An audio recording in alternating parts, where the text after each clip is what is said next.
চলে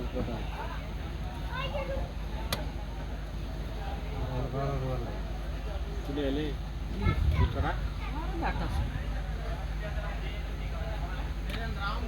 চলে যাও তোর জিনিস তুই জানিস না ভাগে কি করছিস দাদা তোরা তো সবই বেকার করছিস সবই করছিস ছোট ছোট টাকা বেকার করলে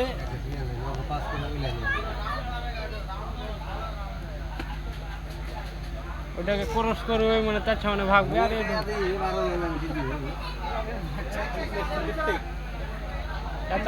এত আগে থেকে কেন সলো করলে ওইখানে তো মুখ আছে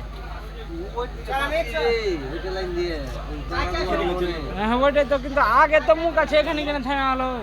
যা যা ধাক্কা লাগাই তো একটু হাট ভাট হাট কাজানো হ্যাঁ আর 10-20 মিনিট চলে ফারাক আরেকটু বাড়ি ফারাক ফারাক का तो हम देखते पाई है